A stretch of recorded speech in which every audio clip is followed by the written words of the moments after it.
So good morning, everyone, and thank you to come here to the third edition of the ENSUS discussion. So on behalf of Mr. Alemi, the shareholder of ENSUS chair, we are pleased to see you in the discussion again. You know that ENSUS mentioned that the ENSUS discussion as one of the flagship dissemination initiative multi-senior city organized in a hybrid way. So, as you know, in February 2021, SAP and ENSUS jointly funded the energy sector each year. It's an initiative that aims to make ENSUS as a hub of energy research and development and accompany the country's energy transitions. Thank you.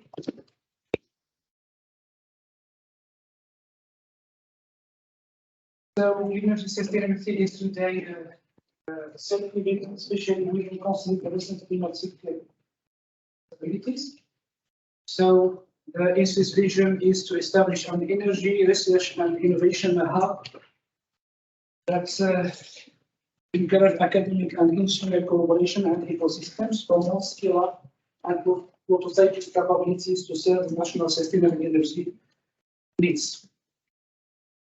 So today we are very happy to receive Dr.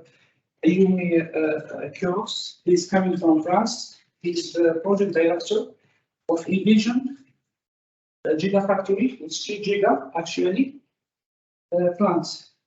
So thank you, Ayumi, to accept our invitation for this third edition. It's in the topic is Lithium-ion Gigafactory of Envision.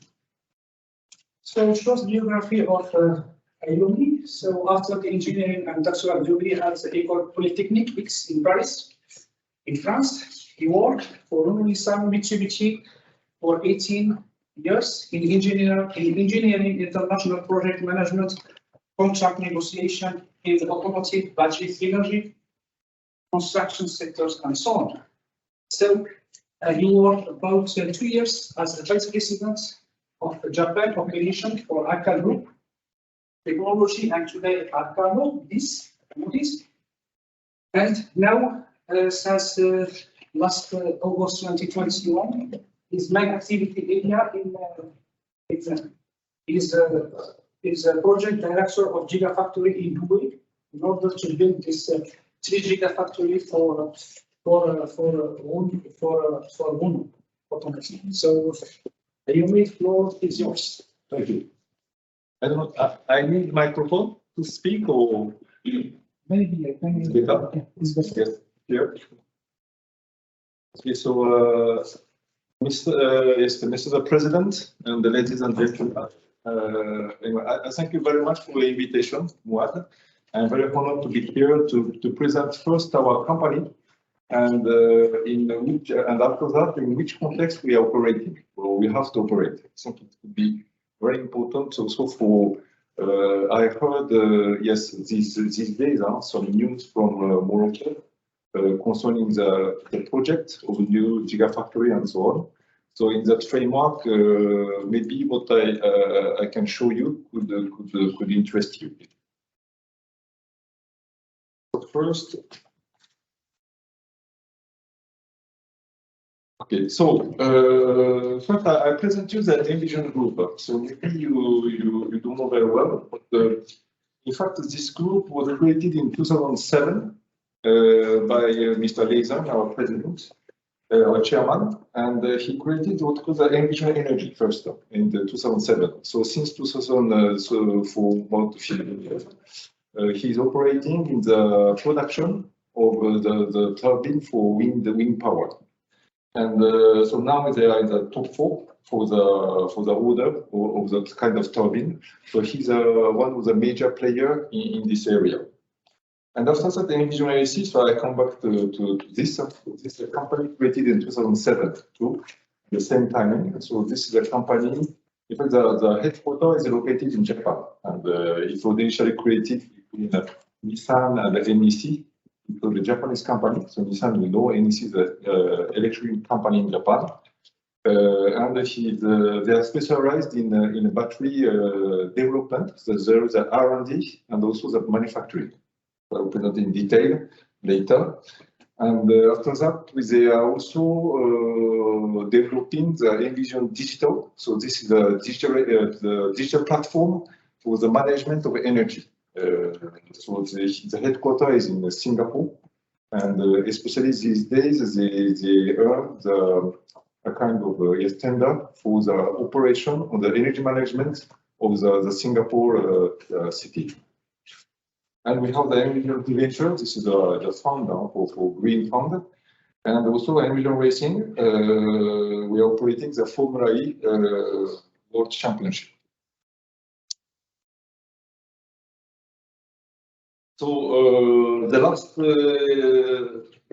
in fact, so Envision Group took 80% of EESC in 2018, and from these days they had a lot of activity. So you can see this person.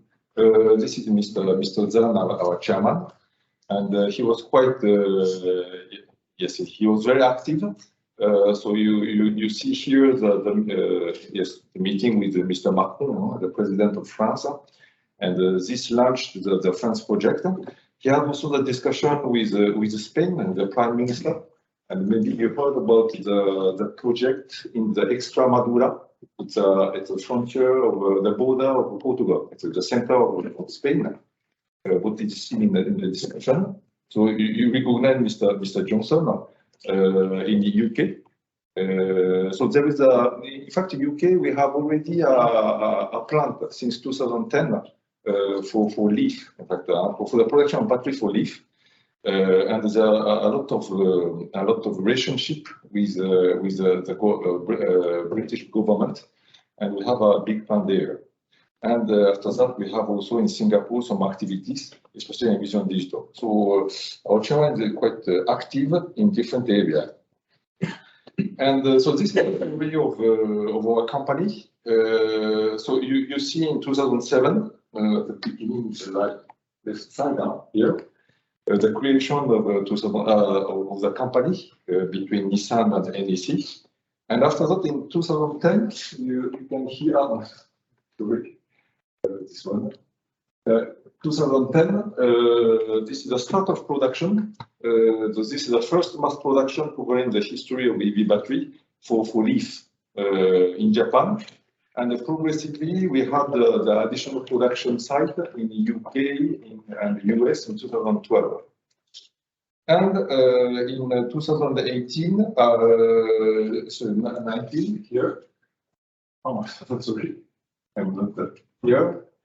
The creation of Envision-AESC, and now the name of the company is now Advanced Energy Solution Company.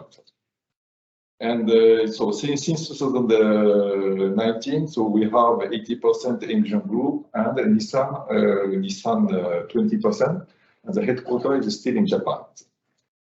So in today, what we can see is that we never had some critical accidents. Maybe you can heard some problems for some makers, but from our side, we don't have any problem, injury problems. We equipped already more than 6,000 vehicles, and in 44 countries. So it's widely spread. So this is our site now. We have different sites. First in Japan, so we have headquarters, we have R&D, and we have the plant. We have what we call the Zama plant. We are already processing about 2 to 3 gigawatt hour for Japan market. And we have in China, here. So we have several sites now in Shanghai, the R&D, and in Jiayin, the first plant. And here we are producing LFP battery, especially for stationary battery and for heavy duty truck and big vehicles. And we have already in the US and UK the plants producing about 2 to 3 gigawatt hour, and since 2013. So as you can see, we are as old as our major player, and we have in total today more than 20 gigawatt hour production capacity. And we have the future, so you can see, not very well, We have Ibaraki plant. This is a new plant. We have a new plant also in China, in Xi'an, in Ordos. It's a big site. For example, in China, it will be probably more than 100 gigawatt hour by 2026. A new plant in UK, new plant in US, about 20 to 30 gigawatt hour, and also in France. So I will go into detail of this plant. Also 20 to 30 gigawatt hour by 2027, 2028. And in total, our ambition is to reach 300 gigawatt hour by 2026. And it means about 10 to 15% of the market share. And so today we are ranked about between 8 to 10. So among the major battery manufacturers. So this is our ambition to keep our position and increase our market share. In total, since 2007, we have produced about 120 million cells with zero critical accidents. So yes, we are proud of it, and we will continue in this trend. I will show you what's the difficulty, in fact, to maintain such level of quality in our process. This is an example of UK plant. For example, I show it because probably in Spain and the other parts, maybe in Morocco it's possible. This is a kind of development we can do by using Envision-AESC, so with the wind turbine and also photovoltaic energy. We have also, digital side, Envision Digital, because we are developing our own platform, and it can allow us to combine all this renewable energy technology with the digital technology and also our gigafactories. So this is a typical actual. So this is the reality what we are doing in UK plant. Yes, concerning the technology. So of course in the left side you can see our patent and so on. The graph is more interesting. So you can see generation 4, generation 5, generation 6, generation 7. Generation 4, this is what we have today, for example, on leaf. And generation 5, this is coming, and every 1 year and a half or 2 years, we develop a new technology. And especially we are developing NMC, nickel, manganese, cobalt technology, and LFP. So we think today this is a sustainable chemistry, which is proven. We can industrialize, and this is a trend we will continue. And with probably the BMS, it's a digital technology. Anyway, we can reach almost 700 watt-hour per liter in terms of density, and to be among the best in this area. And in the opposite, we believe also in the technology of LFP, because this is economical. So of course we have a problem of recycling, and I saw people who are working on it, so it's very good here. But LFP is still an interesting area for the economical side. We can use also for the stationary battery, for the big car. And so we will have still the market for this area. And in the future, you can see post lithium battery. It's a full solid state battery. So we believe in after 2027 to commercialize this part. And we believe we can be above 1,000 watt-hour per liter. But it means, we think that this is for premium cars. It will be still expensive. So we think that we will still have NMC, LFP, and for the premium, the solid state battery. If you have a question, yes, please let me know. Maybe I talk too much, so. And this is yes, what we think in the future. So of course we have an EV business. With the different partners we are talking about, today, and also the ESS, so stationary battery. Especially, you can see that this year we are at this level. And in the future, we have about 400 gigawatt hour in 2028. So with an increase of 84% per year. And you can see here, the kind of quite important portion of stationary battery. So maybe 10–15%.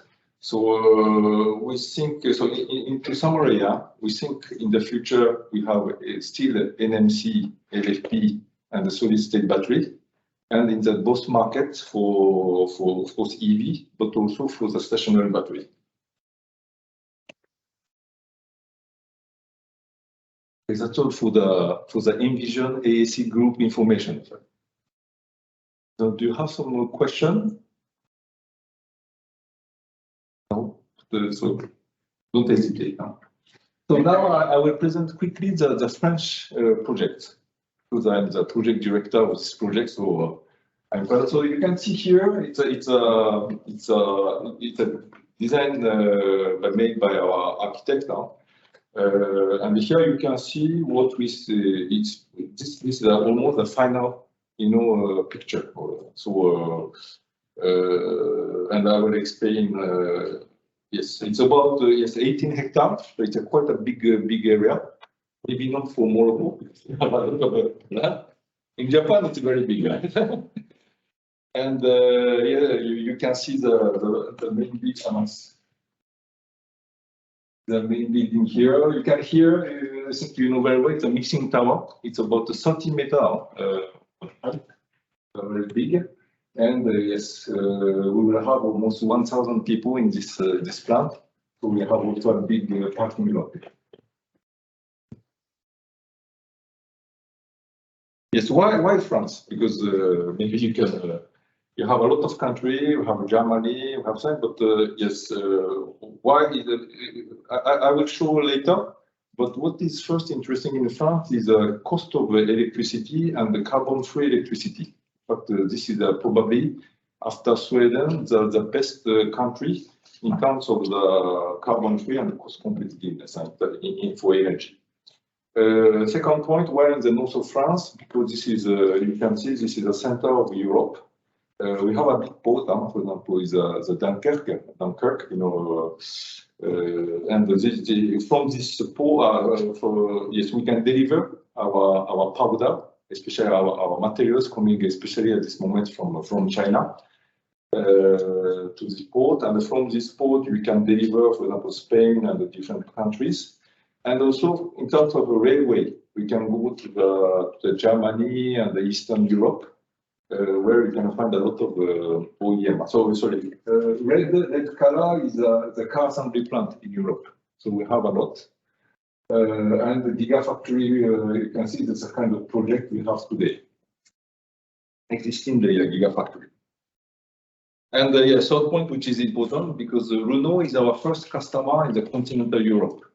And as you can understand, the request from that kind of OEM is to be as close as possible to their assembly plant, because the pack of battery, it's about 200 to 300 kilograms. So in terms of logistics, of course, for our customer, it's very important to be quite close to their plant, and that is why you will see we are not close. We are almost, yes, we have 100 meters from a Renault plant. So the project overview, in fact, we have several phases. You can see here, this is a Renault plant. Before, Renault had all those areas, and they sold that part, this part, where we can see phase 1, phase 2, phase 3, phase 4. They sold this land to the local cities, and we buy, in fact, the land when we would like to make a factory. So it's very simple. And we are starting with the phase 1 here, what we call Horizon 2024, and we have a ramp up from 2025. This is a factory almost dedicated to the Renault plant, which is still here. They will today they are assembling electric Megane, And in the future, they will assemble the future, R5. Maybe you heard about that. So it's a B segment car, small car between 40 to 50 kilowatt hour. And we will produce in the full, if you have the full capacity, about 9 gigawatt hour. So it means it will equip to about 180 to 200,000 cars per year. So the cost of that kind of plant is yes, more than 800 million euros. So it's I will explain after why it's so costly. And the area is about it's about 18 to 20 hectares, and the number of jobs is about 1,000. And so that's why we are recruiting a lot of people. Almost 100 people is engineer and the managers. About 200 to 300 people is technician, because in such a factory we need many, especially maintenance technicians, because it is very automated. This is very automated, and usually if everything is going well, we don't need those people. But as this is fully automated, almost fully automated, and it works 24 hours per day. Anyway, if we have a problem, we need a lot of people to solve the problem. So that's why, and the rest is 60 to 700 people. This is this production operator. Yes, to operate this big factory. Yes, for your information, this is a kind of square with one side is about 300 to 400 meters. So quite a big plant.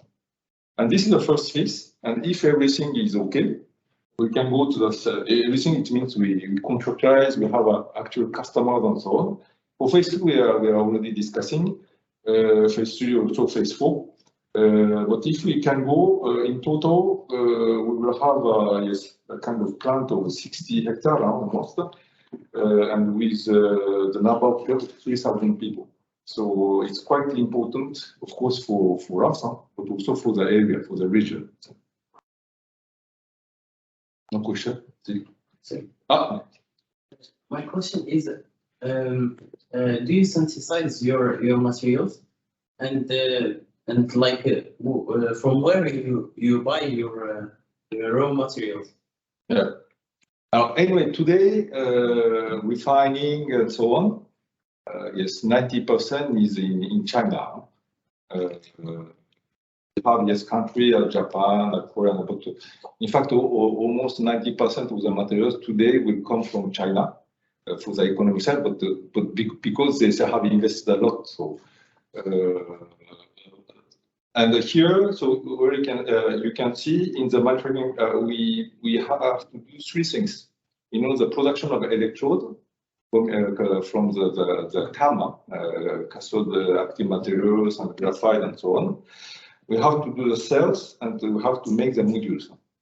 And as you can see for the electrode, we start with the mixing. So you know very well here the mixing of powder between powder and solvent, for example, the water and also NMP, to make the slurry here. Yeah. And after that, we put it deposit it on the film, very thin film, and we compress and so on, we treat, and we obtain the kind of roll of electrode. I can show the picture after. After that, we cut, the roll to the good size. Maybe it's the A4, A3 size, usually. We put the separator, so we can see here, the copper and aluminum and so on. We make a sucking, and we obtain such a pouch, because yes, for this plant we will do the pouch set. So, and we put the electrode injection electrolyte. So it's not electrode, it's electrolyte. And after we have a long period of aging, charge, discharge, and so on. It takes about 9 to 10 days. So it's very antennas in order to have the good characteristics of storage, density, and so on. And after that, we go to the module. So first in electrode and cells, we are all in the what we call the clean and dry room with a combination and so on. For the module, it is no, we are in the open space, and we make the starting of cells, and after that we make the module. And today, for this case, we deliver to the customer the modules, not the battery. Yes. The cells or only the cylindrical cells? In fact, it depends on the customer. For example, in UK, we are asked to produce prismatic. Today, I don't know, maybe, I don't know exactly, but in fact, we have to meet the requirement coming from customer. But in terms of technology, yes, we have to do everything. In France, at this moment, it's just a port cell. We will have the panel discussion, 1 hour discussion, questions and answers after just your presentation. Yes, so this is the work environment.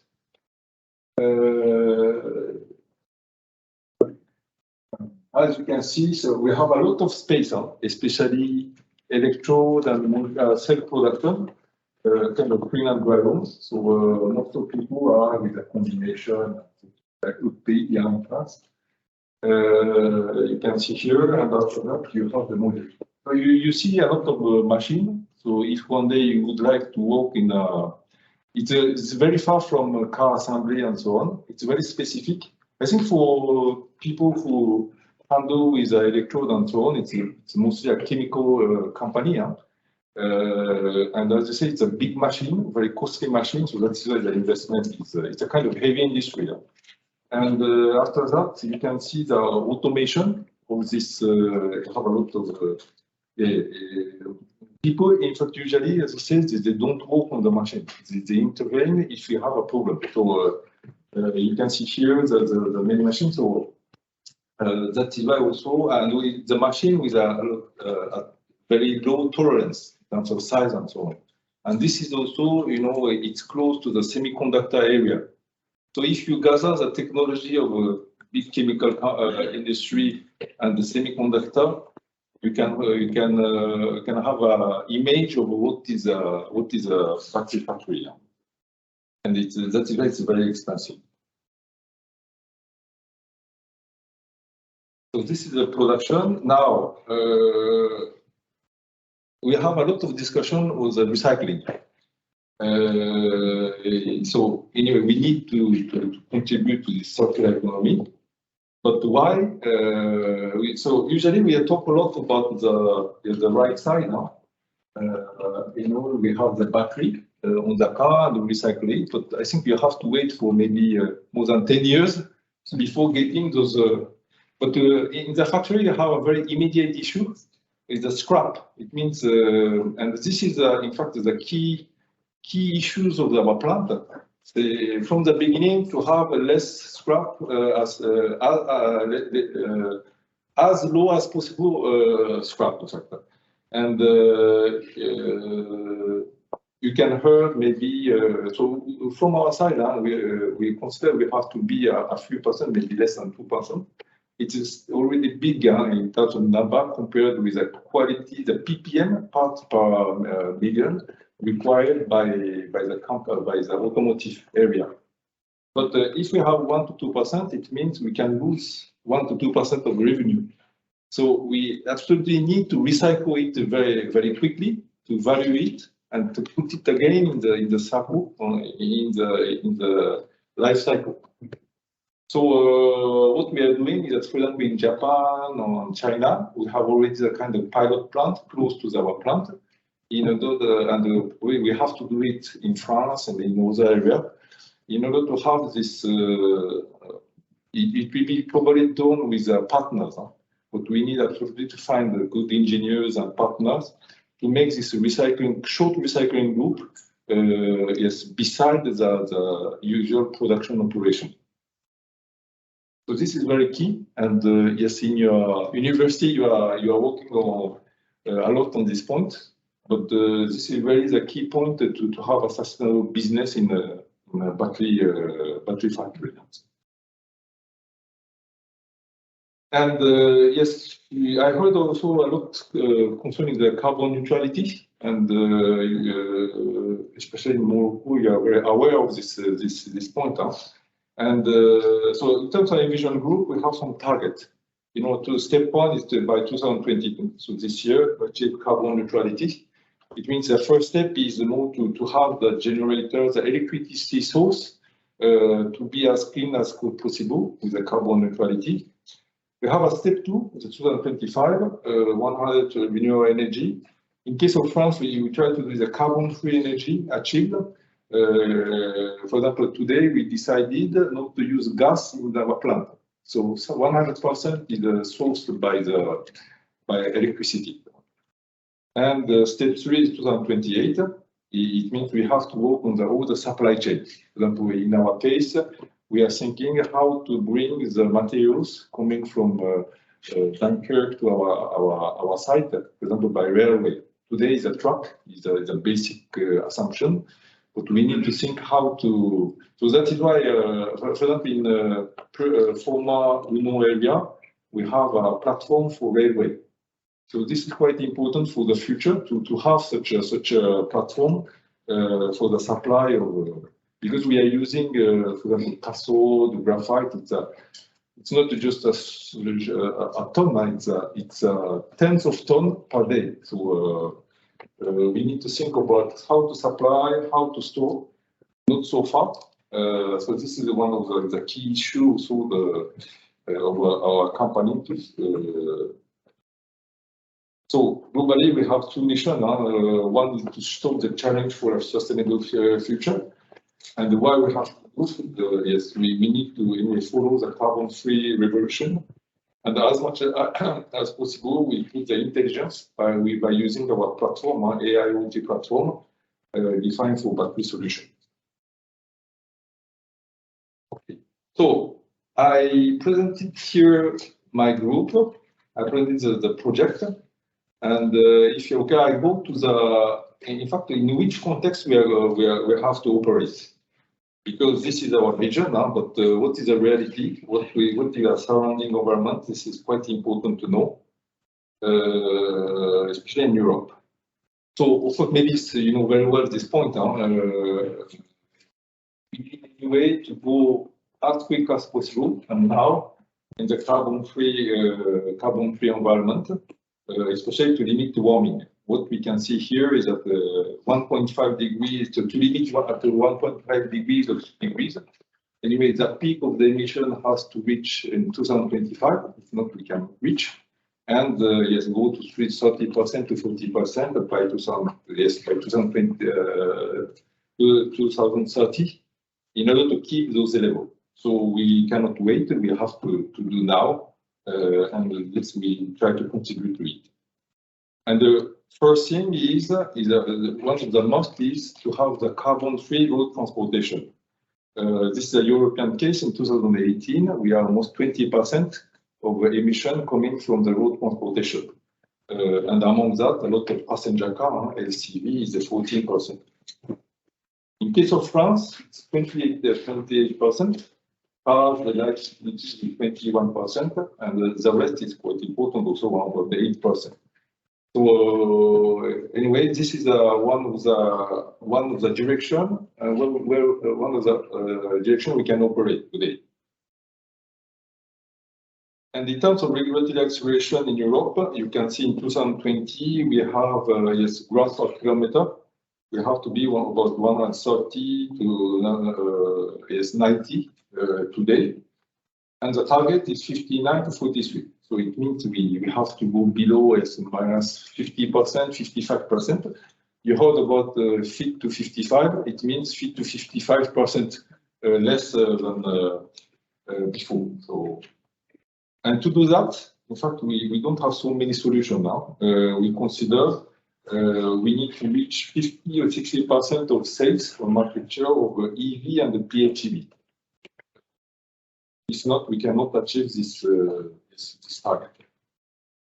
And the 2035, what is asked by the European Commission is to reach zero sales of IC, internal combustion engine. So this is a serious target Europe is requiring today. And just for information, Toyota Yaris is 73 grams. So even such a car of hybrid is not enough to reach this target.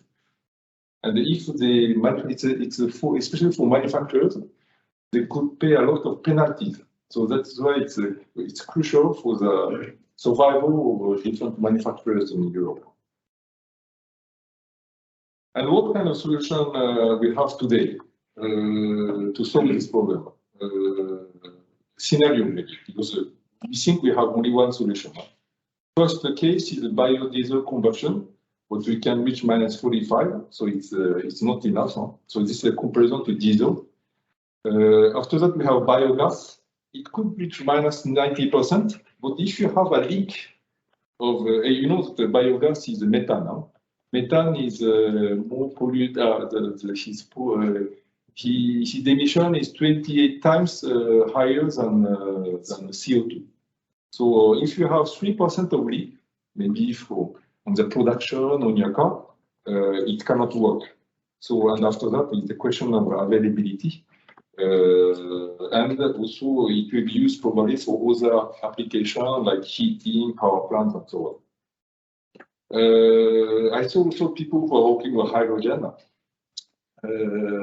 Yes, it's first I think we think it requires carbon-free hydrogen.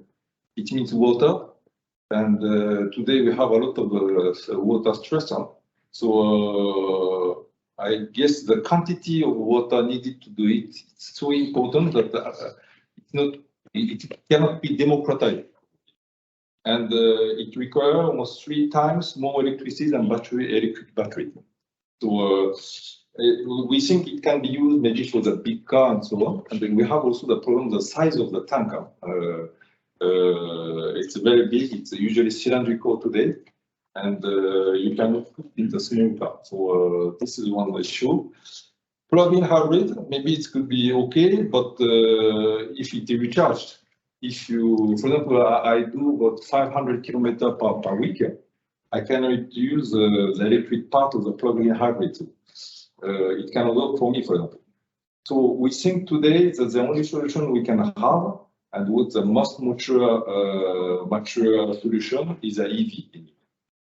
So that is why, in fact, the logic is that we have to limit the warming, global warming. The solution is the electric battery. This is what we think today.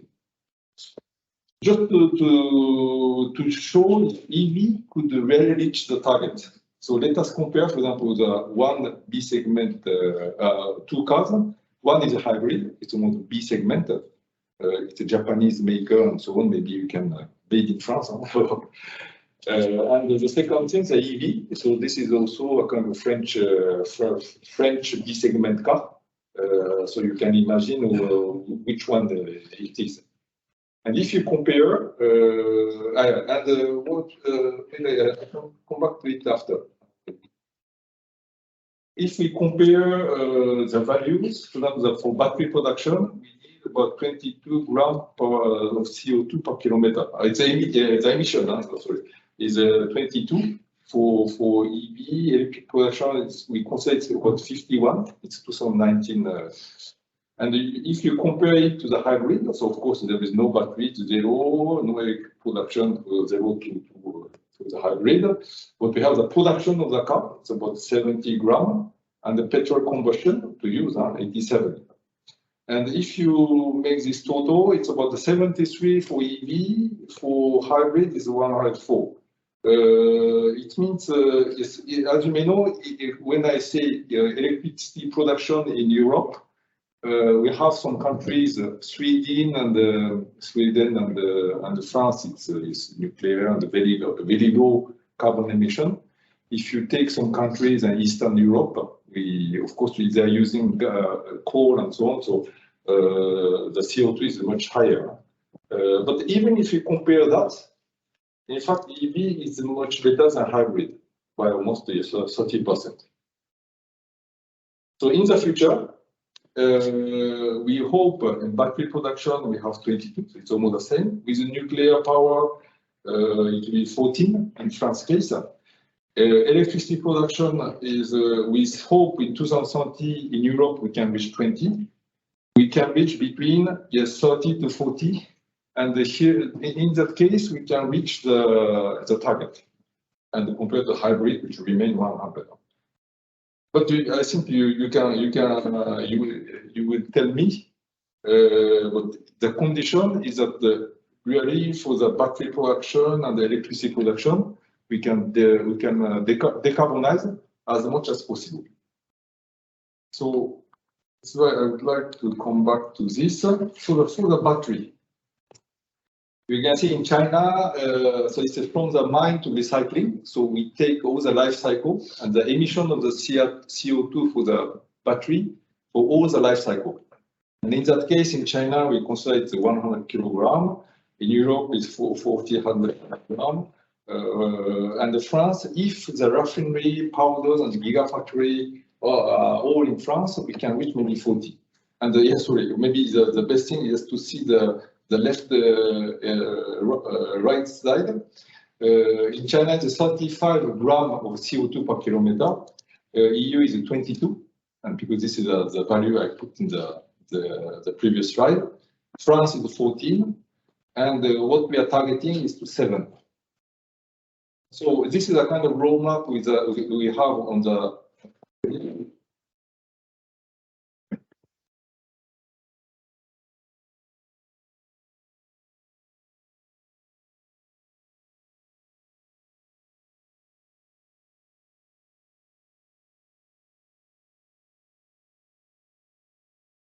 So through this slide, I would like to show that probably for the battery, we can reach this kind of target, the target. For the electricity, it's the change you can see in 2019 now, so it's the gram CO2 per kilowatt hour. We have 10 in Sweden, France, and 56, and you see the gap with the other countries. So now the other countries are working to reduce the CO2 emission and to reach in 2030 97 to 70, in fact, of a gram of CO2 per kilowatt hour. And if they do that, you can reach the target of emission reduction. So, in fact, all those points to say that anyway, to reach that kind of emission target, we need to work to decarbonize on the battery and the electricity production. And after that, what is the EV market in the future? So this is the current situation. Today, we think we are producing, we are selling with the market. Market is about 7 million. We have PHEV, about 70% of EV. And in the left, right side, you can see EU, it's 3 million, and China is 3.4 million. US is quite behind. Far behind, but they will improve probably. But this is the current situation. So anyway, the market share with EU is quite important. And then in the future, EU will probably at the half of the China. So it will be a very, very big market. Today we see the acceleration in Europe. You see the market share of EV, PHEV 2019, 2021. In case of France,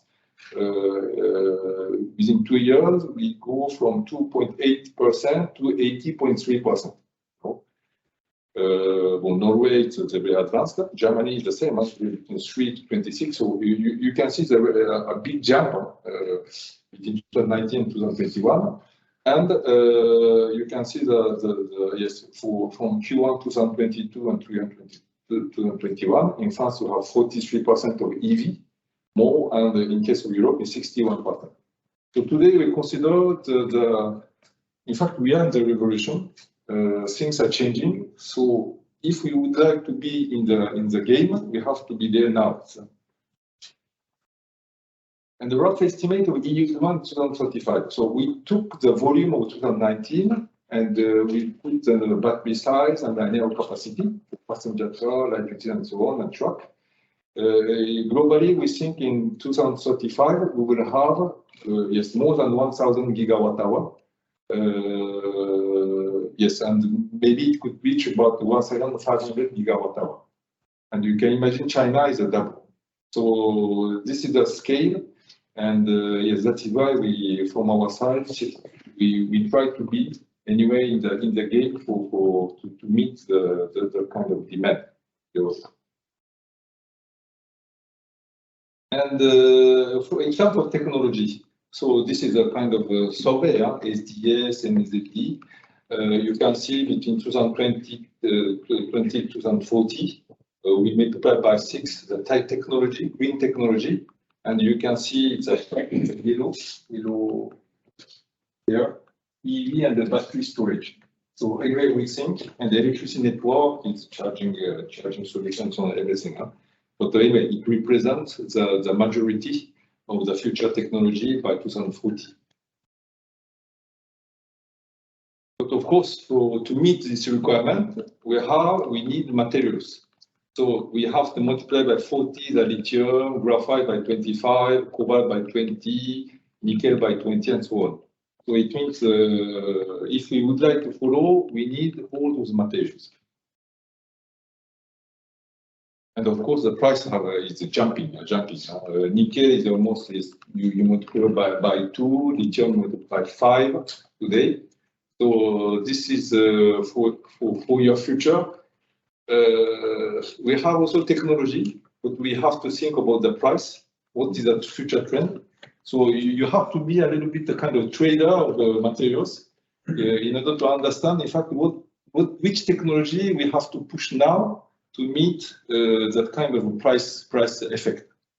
And this is probably one of the most difficult things. It's a bet for the future. And of course, behind that, you have inflation of the materials, but the same thing for the construction, for the steel, for the cement, and so on. So everything in electricity is the same thing. It's doubled almost within yes, 1 year. So it's really a big mess for us to make a forecast for the future. And this is yes what we see on terms of the needs of materials, current production, probably reserves. So you see here in this column 102, 675. This is what we think the needs for in 2030. And you can see here global production today and the proven results. So it seems we have a lot of results. But you can see some country we cannot have the mine everywhere. It's very limited to some area. South America, Indonesia, France and New Caledonia. For the cobalt, the Democratic Republic of Congo have 100 out of 170 today. So the pressure is not in terms of the quantity, but how to deal with some countries in order to make the security, to have the safety storage of those materials. But probably in Morocco, you know, this is very, very well, more than Japan. Here I show what's the value chain. So we have a first block in the value chain of the EV, of course the battery. So it starts from mine, refining is very important. This part today is almost 80–90% in China. We have also foils, powders, and electrolyte. So this is also the key, who make and where we make the precursor, pre-CAM, CAM. And after that, our side, electro, cells, and modules. And what is of course important in order to develop this century, we need the customer. Without customer, we cannot develop this industry. And it means for the customer side, they have the pack. So they have to accumulate all the value coming from our side and the raw material side, and they put to engine, power electronics, and the EV. And today, this part, the value is almost 30, maybe more, but the minimum 30% of the car. So that's why we need anyway to work with the customer to be sure that we have the enough volume in order to ensure also the enough materials and quantity to ensure all this production. And as I say, one way we can avoid, using mine and so on is a recycling. And this, as I told, it's a key. We need a short loop for the recycling. So the actor here is very important. In fact, there are very few in the world, but this part is very important for us, recycling of scrap. And after that, as you may know, we try to collect the end user battery on the car, on the stationary battery. But of course, the main problem of this part is how to collect those and store those battery. So that is why we are here. This part is also one of the, in terms of logistic and the business, it's also one of the big, it's a big issue, a big challenge for everybody.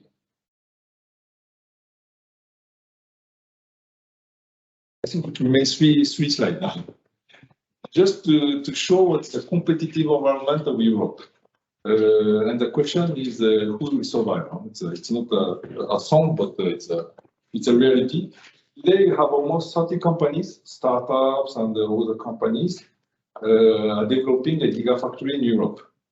So you can see here, and we are small players, but you can see a lot of startups.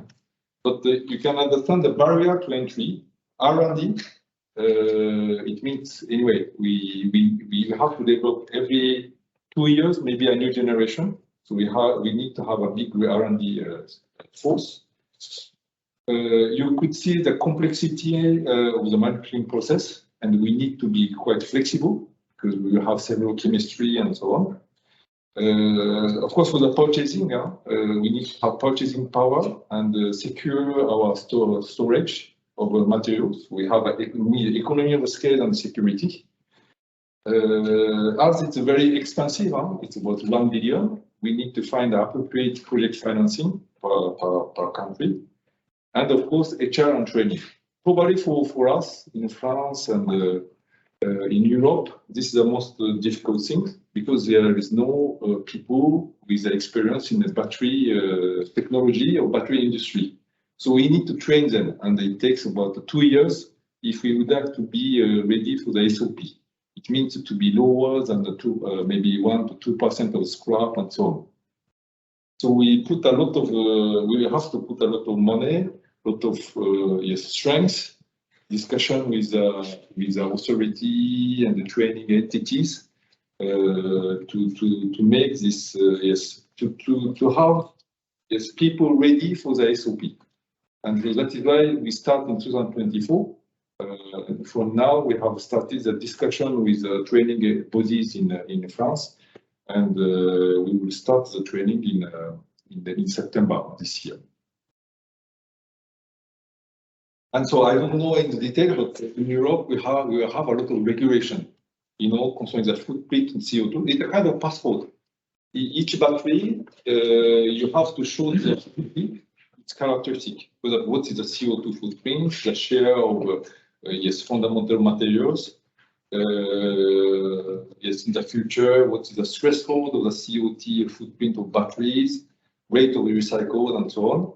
And in the coming future, 2026, 2027, we will have also the requirement of the regional value content. It means 50, 60, or 70% has to come, for the case of Europe, the material has to come from Europe in the battery and for the EV. So this is one of the constraints, but anyway, in Europe, we will have to develop a kind of a battery passport for each battery, each cell, to meet that kind of requirement. So this is the last slide. In fact, what's the challenge with the gigafactories? Yes, anyway, we expect that we will have this kind of growth. If we have this growth, we don't have EV business and we don't have gigafactory.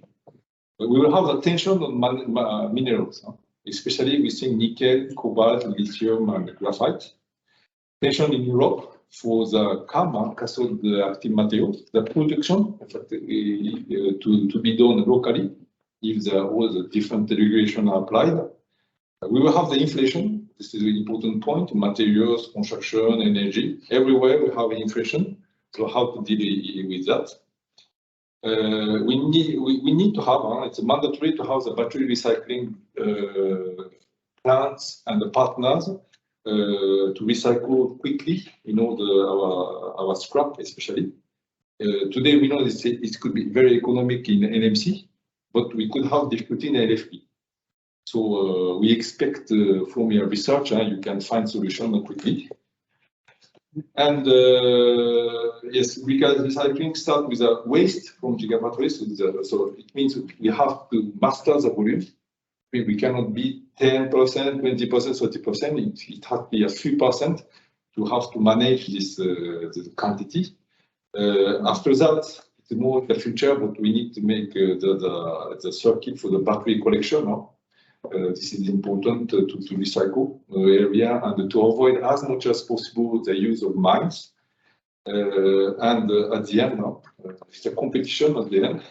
Many battery companies in the world who will survive. So today, just I am here, but I wanted to show, yes, first our company, but yes, what kind of competition we have to face in the future, is to develop such a Gigafactory. Okay. Thank you very much. Thank you, Dr. Amy, for the presentation. So now we will move to the panel discussion. I ask Jared and Eunice to join us in the panel discussion. Thank you very much. So we will start. Maybe we have a lot of questions for students, researchers, and also to online. Please, you can put your question in the conversation, or you can also activate the video if is needed. A lot of people are online now. So yeah, but before that, let's start by the panel discussion. We will start by Eunice, please. Thank you, Moad. Thank you, Dr. Koroshe, for this very nice, rich, and inspiring presentation. I'm afraid I couldn't join you for today, as I'm not in the country, but it was very important for me to participate in today's panel. So I think I have many questions, and I will start with regarding Morocco's visionary transition policies, an ambition to become a strong regional partner in the field of renewable energy. What do you think, in your opinion, if I was to talk about the basics, what basic infrastructure does a country need to establish to develop a gigafactory, for example? I'm particularly interested in understanding the importance of collaboration between a university and its industrial ecosystem within the country. Yes, so if I may, in fact, what we are, I think the biggest challenge we're facing is anyway the human resource. In fact, we have to China and Japan. So they have a lot of people, but yes, basically, but they have a lot of people trained in this sector. It's quite natural for them, in fact, to work in this area. And it's not for Europe. We have a lot of problems. Maybe in Morocco it's the same. But basically, this for me the HR and training. As I showed, yes, to train people, we can take people from a baccalaureate level, higher technician at BPS, and of course engineer. But we think we need at least two years. We don't ask them, in terms of manufacturing, we don't ask them to know the battery technology or battery manufacturing process. But they have to be quite, have a good skill very good skill in MEP, mechanical, electrical, plumber, and so on. It's a very, very good general knowledge of those areas. So what we say also to the French authorities and so on, we don't need people specialized in battery, but we need the people with a very good skill. And we need very good skill in the big, with a big number, the quantities. Because we think in Asia, its turnover is quite big. I heard maybe 20 to 30%. It means if you join our company, maybe among 100 people, 30% could leave in 1 year, 2 years, because they go to the another companies, or as you could see, people working in such a company, they can probably work in the chemical company or semiconductor company and so on. So you can touch from quite advanced technology in order to be recruited by anywhere. So in fact, we are preparing 1,000 people, but for that we need to prepare maybe 2,000, 3,000 people. Because especially in France case, we have three big, three competitors, our side, ACC, and a startup. So we need many people. So I think one part is human resource. I think it's very seriously think before making the factory. And of course, the second part is probably the infrastructure. Because anyway, but I think it depends on if the market would like to develop EV. But yes, if the market would like to develop EV, so anyway, the infrastructure is quite important. In terms of Gigafactory, I think HR is the most important challenge. So the sourcing has to actually happen even before you start the manufacturing or the construction of the Gigafactory, right? Sourcing of HR.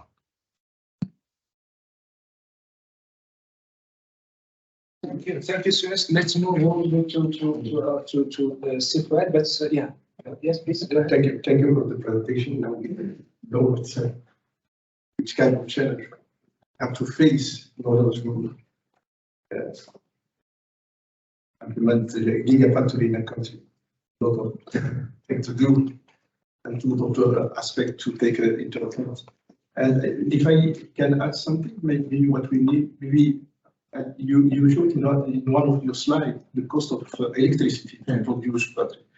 And maybe in a country like Morocco, don't have nuclear electricity or energy, have sun.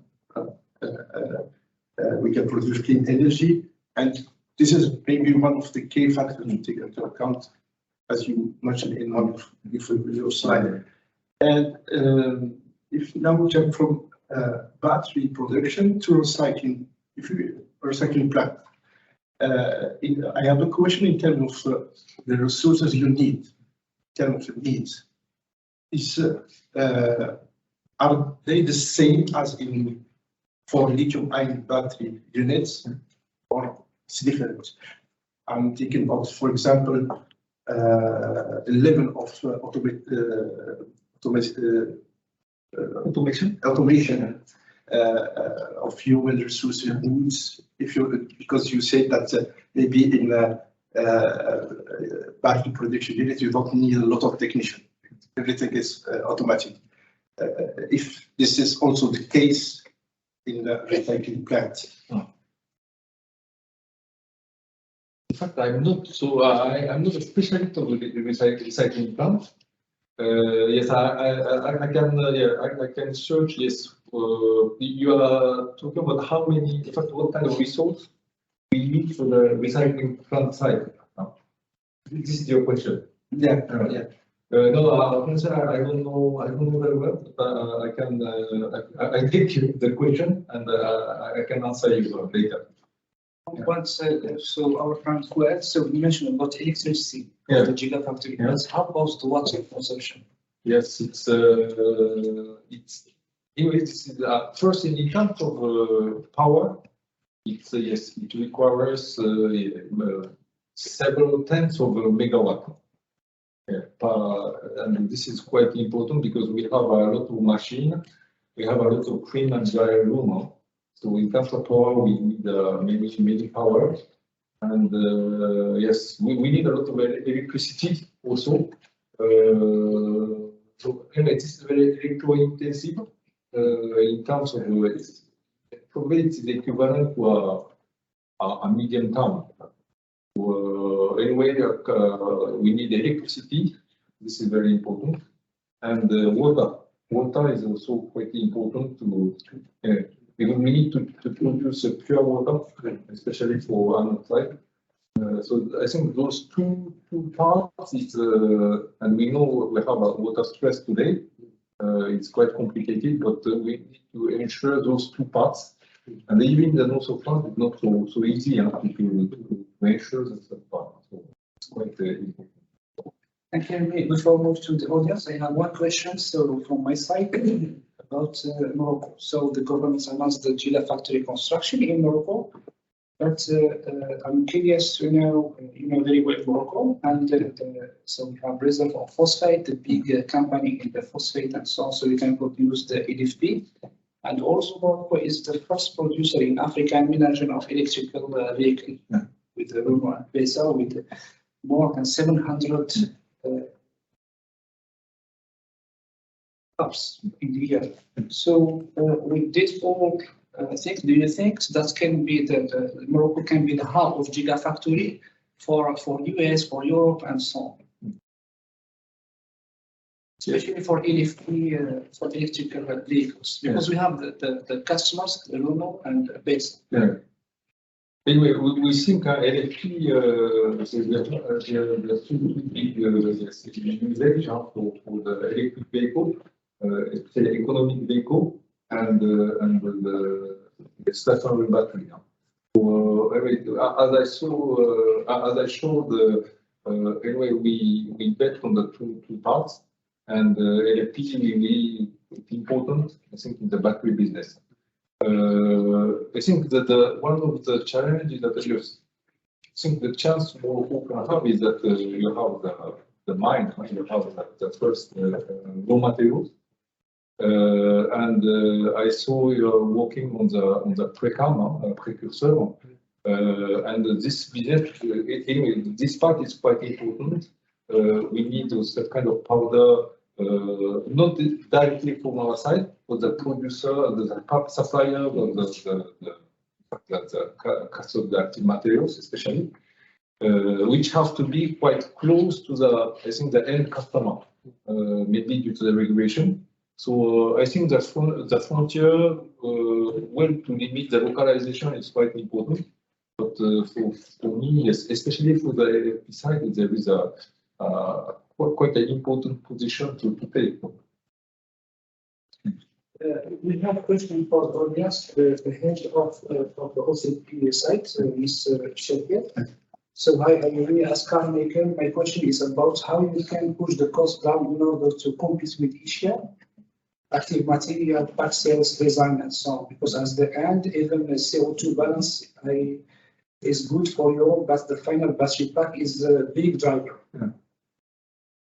Yes, I think in fact, the cost reduction in this area is not so easy because it's very directly almost linked to the cost of raw materials.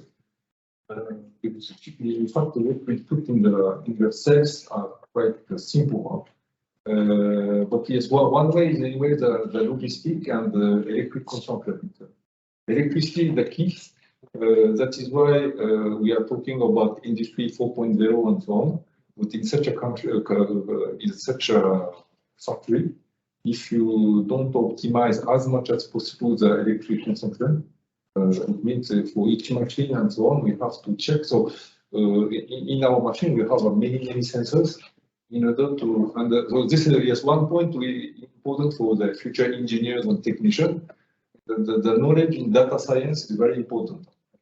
Probably they will spend more time to understand the data, maybe than understand the data and how to decline the technical issues. This is probably the most important things that our future engineer have to know. So I think the digital is quite important to reduce all those, in fact, the additional costs, because we cannot have the control of the material price. But this part of electricity, waste, the scrap mine is very important. All those parts are quite are very, very important. In fact, to minimize our internal cost. Thank you, Yumi. So, is that? Then we will come up to the down. So if I may, Mohamed? Yes, sounds good. From your presentation, Dr. Korose, you have shown, talked about Sweden and France as having a low CO2 emission compared to other countries. Now, we know that both countries' energy mix includes a large portion of nuclear power. Is having access to abundant renewable energy, such as the sun and wind, in the case of Morocco, would that be a competitive edge in the manufacturing industry in general, and of course for batteries in particular? Absolutely. I couldn't catch your question. So is having access to abundant renewable energy as opposed to nuclear energy that France and Sweden have, so renewable energy, and with that we mean of course sun and wind, in the case of Morocco, would that be a competitive edge in the manufacturing of batteries? Yes, so we think so, because even in Europe we have a lot of requests and initiative. You can see UK is in Spain probably the same kind of things. So we think we have probably no other solution. We think yes, it could be, especially in Morocco. You have a lot of land, and today one of the difficulties in Europe is a restriction, because yes, it takes a lot of space anyway. Photovoltaic panels and wind power. It's a question of yes, land occupation. But if there is no such a constraint, I think it could be very competitive in the future. Okay, and I have one more question.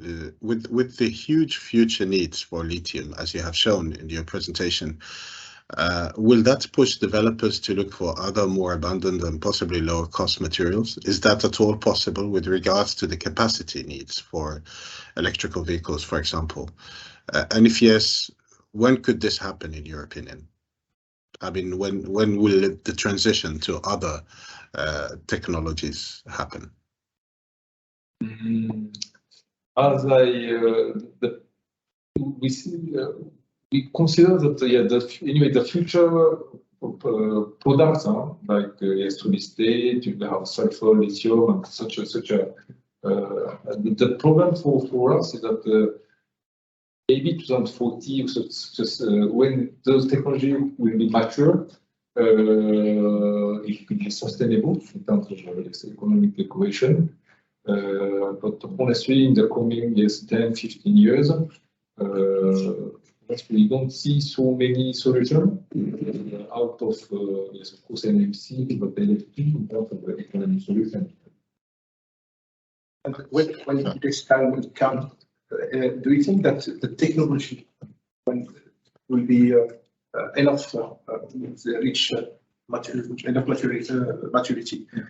Do you think that will be ready to produce this new batteries? In fact, in terms of process, maybe this is another question. In terms of process, we think we don't need to change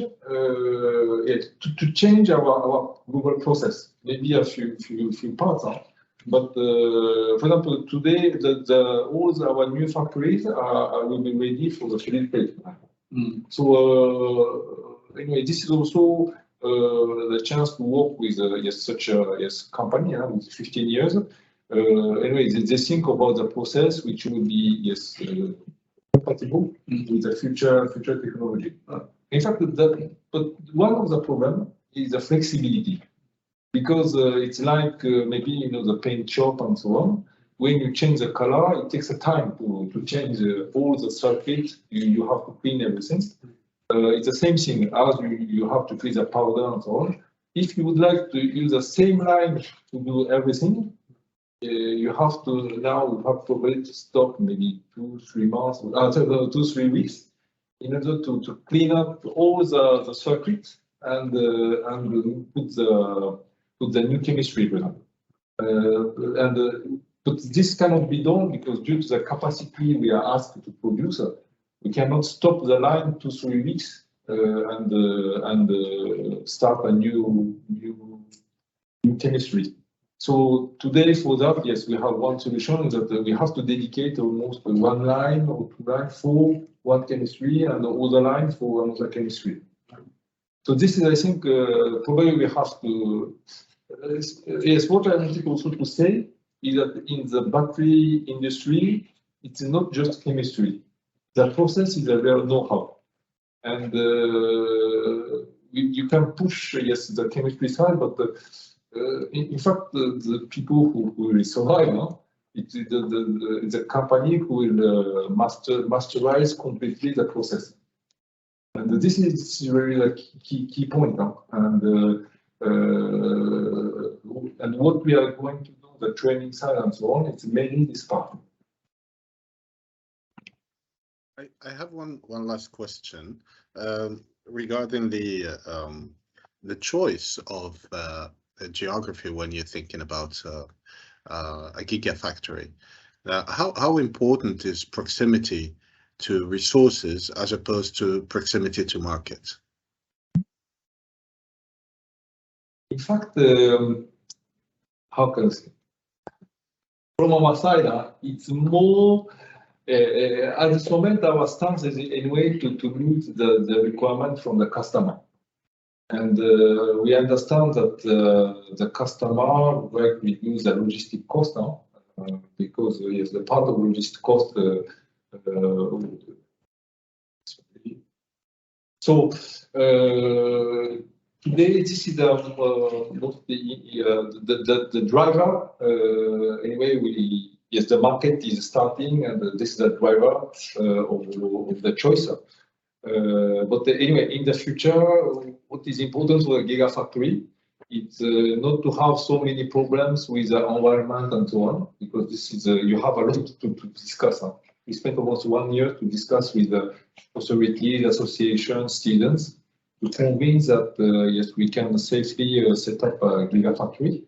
The environment is anyway very important.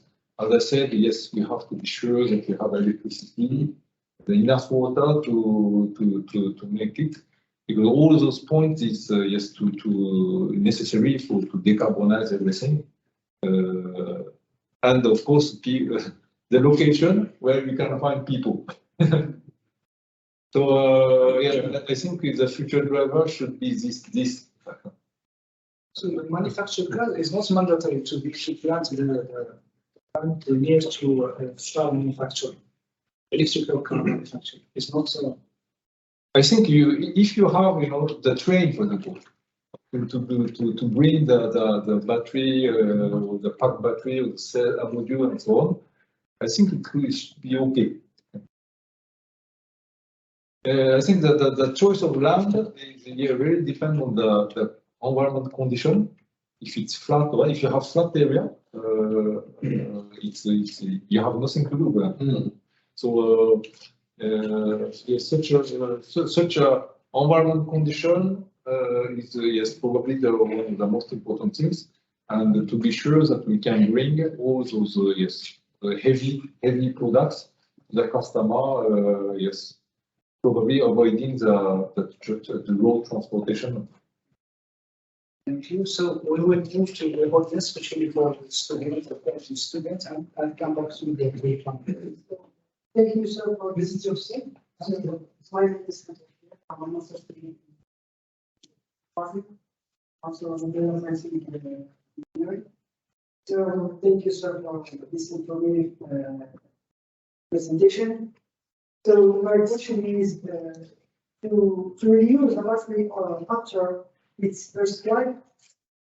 What are the components that we have to change what are the conditions that a battery must meet to be reusable in a single life?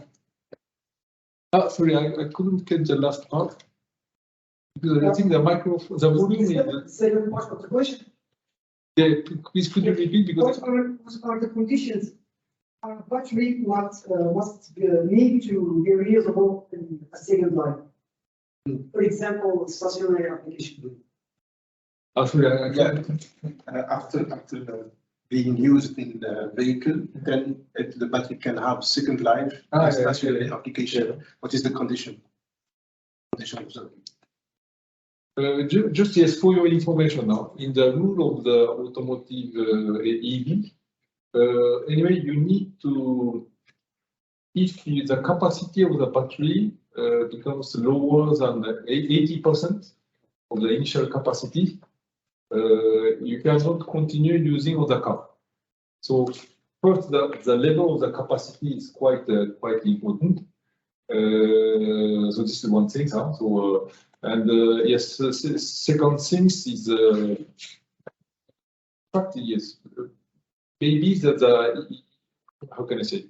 It's not the same usage. Probably the storage of how can I say the storage stationary battery. It's more energy type, and the car is a power type. So it depends on condition, but probably we don't have the same usage and the same physical characteristic we need. So we need to change the BMS and all those control side in order to use for the how can I say for the building and so on. So I think we need to. Because a lot of people are, first we need enough quantity. Today, probably we don't have enough quantity to use those used battery. One thing, but I think we need digital parts to develop the digital parts to have a good optimal usage of those used battery.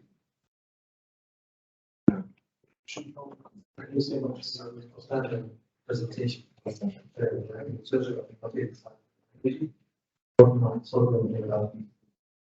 Firstly, you show a lot of statistics about maintaining graphite in future. What about nowadays? During the research structure, reduce the amount of cobalt, increase the amount of.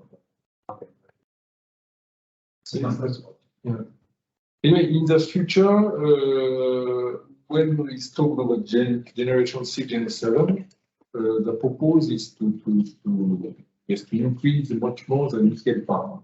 So manganese and cobalt, the trend is lower. So yesterday we met some people related to the cobalt, and they said that maybe we need to keep a certain level of cobalt to have the good reliability and so on. But at this moment, it's mostly to increase the nickel. So today we are already 10% or lower than 10%. And it seems from our side this trend will continue. But in terms of maybe also the production of this element, the reserve, this part we don't have any problem in the future. I heard from someone that in China, some companies are using manganese oxide mixed with some LFP or other materials in the same catalyst. And this is nickel-free and cobalt-free. Can you comment on this? Do you have some? No. Yeah, I don't know, but I will search about it. Yeah. They are mixing two kinds of active material in the same. No, I see. Thank you, Dr. Ayumi, for this presentation. Mine is more similar to Ayumi. I have two questions, please. The first one is regarding the time to market in your industry, and also what is the product life cycle? Yeah. In fact, yes, in time to market, it's fully depends on our customer. This is one of the difficulties because as this is a new industry, in fact, nobody has a new plan. Usually, when we have The relationship between normal relationship between supplier and OEM is that the supplier have a long history, so they have plan. So we just add one line maybe, and maybe a small change in the existing production line. Today, in fact, the SOP or such a delay is not it's similar, but we need to build something from scratch. Yeah. And it means this that kind of you can see. So today we are in a permitting period. We will start the construction work at the end of the year, and yes, almost in one year we will have the building. You can imagine maybe some people have tried to buy a new apartment, a new flat. People will take maybe 1-2 years to make the building. But such a plant, a big plant, they will make almost in 1 year. You have almost everything, and within 2 years we have already put the equipment, all the equipment. So it's very quick, and because we have to meet the so. In fact, from the decision to the time to market, yes, it's almost less than 3 years. It could be less. And you have to expand 1 billion. We need to hire 1,000 people and so on. So you can imagine the difficulty we could face. And then you have a second question. Product life cycle. And product life cycle. Today, anyway, we are talking about 10 years and so on, but we think that kind of battery we can use. Once we go to the energy storage and so on. Yes, 20 years probably it could be the minimum level in the future. So that is why we are talking a lot about the recycling of battery. But we need to wait a long time probably in order to have those battery and to use it for the new circuit. So that's why probably the mine we still need the mine for so long. Yes, maybe at minimum 10 years, 15 years. Before getting this recycling activity with car batteries. So we have questions from Orinka and Schlander from chat. So the question is, with availability of minerals and human resources in Africa, is there any future plans for your group vision to plant industry in Africa? I believe women can be trained in given the proper resources, and the African market is still not saturated, yet with huge potential is adequately explored. So I'm sorry, I'm the strategist of the company, but this invitation I received from one maybe two days ago, and we discussed about it 4 to 5 days ago. And my boss, which is the member of the executive committee of the company, he said yes immediately. So probably there is some Gigafactory. So no, anyway, the chance you have is that you are a lot of young people, very motivated. And probably you want to work in the industry. In fact, this is one key point, and people who like really develop the new industry and so on. I think this part is sorry. I always come back to the human resource, but yes, this is the key part. And as you have, the mind, the fundamental things to do it. Yes, of course, I think you have chance to be a player, yes, and Africa could be a player on that. So this point is more important than resources and minerals. Motivated people and the high skills. Yeah. You have to have some. Hello, thank you for your presentation. I am Indy. I am a PhD student at Envision. So my question is, as a battery manufacturer, what are the services that you need? For example, are you flexible in the construction of services, like battery testing or materials testing? Yes, in the upstream phase, of course, the quality of our battery is very dependent on the fundamental materials, the carbon and so on. And also for the testing, before to validate, to homologate such materials and the battery. You saw we have a lot of regulation coming, and probably Europe on this area will push the worldwide regulation. We are asked a lot of things on the battery. You need a passport. So to this service to make the passport on site from the from the refining, and each step is very, very important. And after that, yes, as you saw, we need a good supply chain. And probably more and more, the development of the suppliers for the equipment locally, because today, yes, a lot of things is coming from yes, maybe Asia, and with the market is growing in Europe, and this area, EMEA, probably it's a big market, and yes, to work on the process side. And to have a good equipment locally, it will be probably the important things also.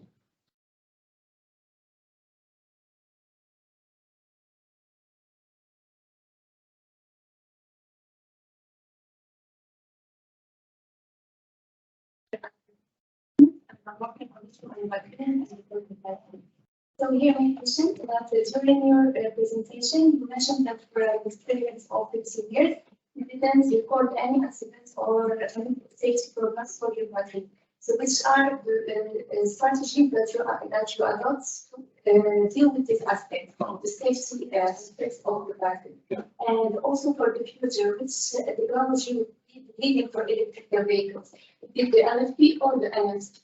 Or both of them will be present in the market?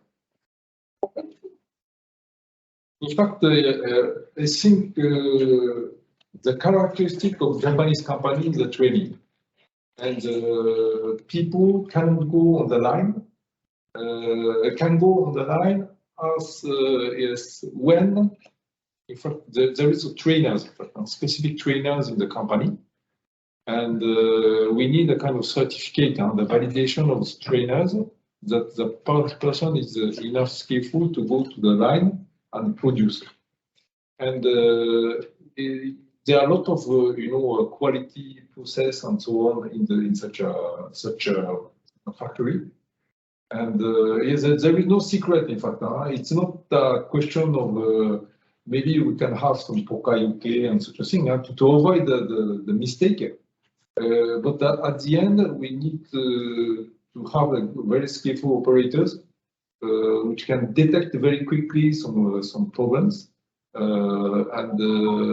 Yes, we still have a lot of issues that the machine cannot detect. This internal, in fact, the people have in total to train people. Yes, we need, for example, technician, and it's more than 1,000 hours of training. For the operators, more than I think for 500 or something like that. So we spend a lot of time to train people, and this is. Also, to be sure that this battery is trained. Okay. Anyway, this part, yes, once produced, in fact. In fact, it's also the digital part is very important. The cooperation of because even today we are monitoring the battery on the market, and you have to record everything in the plant and what you see on the market, and this has to be worked also with a car manufacturer and so on. But we need to correlate at the end if we have some incident. What is in fact his passport? So such a correlation, yes, this is something we are doing. In fact, the car battery manufacturer, the recent car battery manufacturer, they don't have that kind of database, but we have.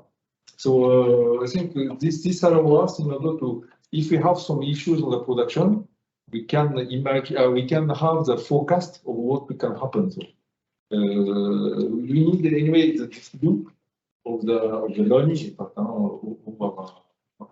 the intelligence of the production way, in order to keep this level of quality. Yes, it's not just how can you say, the simple pokayoke and so on. We can imagine in the assembly plant today. It's we need a very intelligence. Smart pokayoke, mate. Huh? Smart pokayoke. Smart pokayoke. So I move to the panel discussion, and the question is to Yunus and to Ed. So the question, so we hear from the IUB, the Gigafactory needs the training, for to be employed, to be perfect in the industry.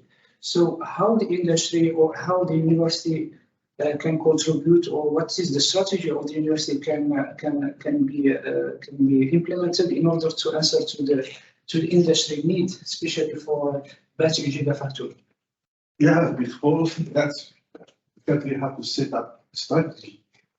So the country have well established and defined strategy, then the university can help, can answer, can set up also education programs to help to prepare people to achieve the strategy. In Morocco, I think we are setting up those strategies. Recently, we heard that maybe we are with Gigafactory that you can could be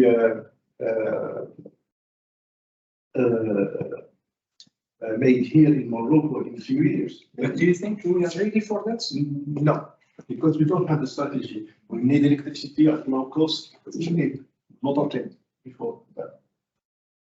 Okay, do you have any? Yeah, I'd like to add to what Fuad has said, is that I think, well, in the question that I asked earlier on, at what stage should training be thought of as a manufacturer, as industrial, and it's clearly something that one has to consider very early on in the process, and that means that as a university or as a country, we should always have we should be proactive in defining the needs, and I think this could only be made together with industrial partners that can express those needs clearly to say the academic ecosystem that they are working with, and develop as a result of that discussion, which should be a continuous kind of process. It's not something that you do and then you go and do your thing. I think at that stage one can think of programs, innovative programs that can serve those particular needs while taking in consideration the overall vision of training and education within, say, the university in our case. So I think this is what we try to do, and I'm sure that one of the objectives of the ENSUS chair is really to identify very clearly what those needs are in terms of academic competencies and technical competencies, and try to set up the right programs that will actually lead within a short period of time to training very competent young people that can serve that vision. So I think it's at the end of the day, just to summarize, it is a collaboration and a continuous discussion with industrials in the field to define the needs and then to develop the training, the adequate training for such a field. Any comments? Your comments? Yes, if I may, because yes, probably I didn't answer to some question of Dr. Alami. Yes, concerning the condition of gigafactories. Of course, we have human resource and so on, but I think the commitment of the whole the value chain is very important. In fact, because in fact, once you choose a partner, it's coming from, of course, the mine, but also from the end customer. Because it's a big, investment. So in fact, we need to evaluate the commitment in terms of volume at each step of value chain. And in fact, we have to constitute one team through all the value chain. I think this is very important. When we talk about Gigafactory, we need the customer. If you don't have the customer, it's very risky to go there. So this control, and as you saw, we are already usually when you develop a new technology, we are not so in the tension, but we have the same tension as the semiconductor and so on, because in fact the market is, we think it's already mature. It's a new technology, but the market is mature, so it's a big tension. And therefore, in the big tension, anyway, we need to be very, have a kind of solidarity in order to be successful. I think it's important. Yes, you talked about, because I remind the concern is renewable energy.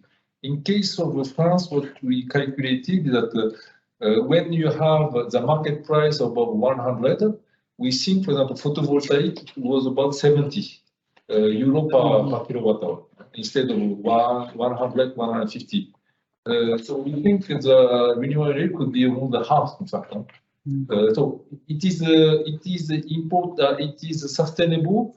Anyway, if we have we don't have nuclear, the market price is very high. For example, the UK is double of the France, 200, 300. It's a very big. In that case, the renewable, of course, is very interesting.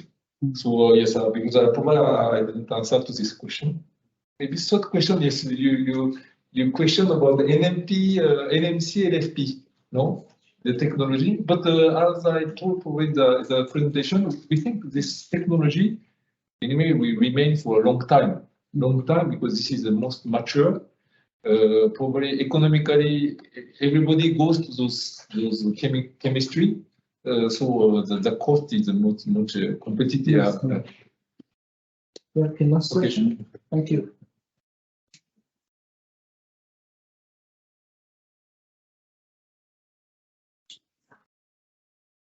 You develop your own technology. I would like to know what is the strategy adopted to close the gap between the time needed to do research and the real-time mass production. What is your advice for young researchers to end up with the world vision and the energy? As I showed, I don't know if I can answer, I will answer correctly, but as you can show, anyway, every 2 years, because due to the economic topic and all the optimization. I don't know exactly why we are working on the more nickel, but I think it will be higher in terms of density. But probably maybe you have some other topic, optimization. But I don't know all the how can I say stakes of that improvement. But we think we need to every 2 years we will have the request from customers on the optimization of energy and especially the increase of the density.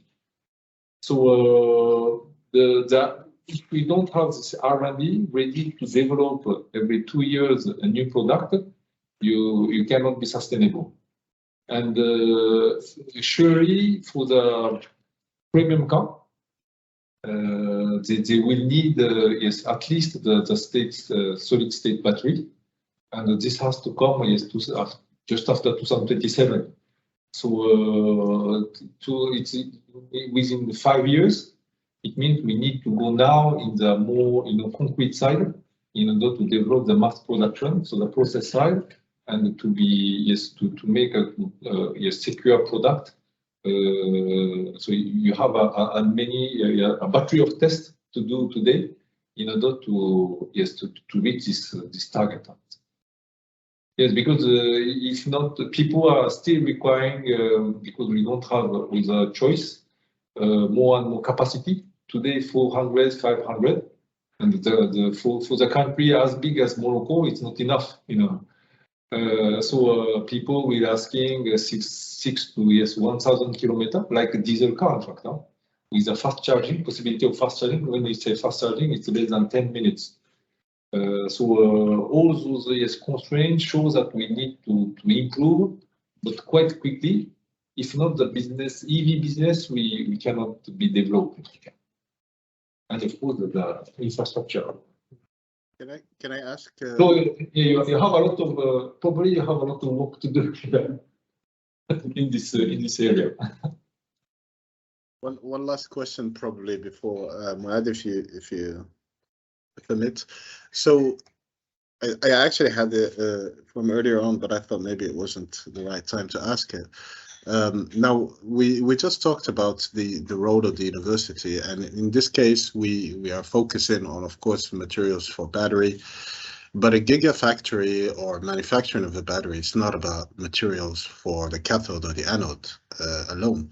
I'm sure there are a lot of other skills, for example, mechatronics, digitalization, different tools, mechanical engineering, and so on. Which of the skills do you think are most important for us, for example, for university to develop in this field? Apart from, of course, materials synthesis and characterization. Yes, so we think because we had a lot of discussion internally, the knowledge of the digital is very important. Data analysis, and especially to make this link between the data and the physical problems. And we are developing some special. It's like a pilot. You have to train people. You simulate the effect of the machine, and we are developing such a training program. So the data, I think, because it's not so easy to develop, technology itself. It is step by step. Maybe on the digital side, maybe we can go very quickly. And the problem is digital side, and it's not just for battery, it's for any future industry, semiconductor, because semiconductor is a very big issue today. Such an area of any industry will require this data analysis. So I think that digital is anyway the key driver for the future training. And of course, yes, mechatronic, making robot and so on. This is a point. But digital side, I think it's the most direct way to be very efficient in the factories. Thank you. Thank you so much, Dr. Ayumi. Thank you for the panel. So let's glad to join this panel, ENSUS panel discussion 3rd edition. Thank you very much for accepting the invitation, and hope to see you again in Morocco. Have a special in the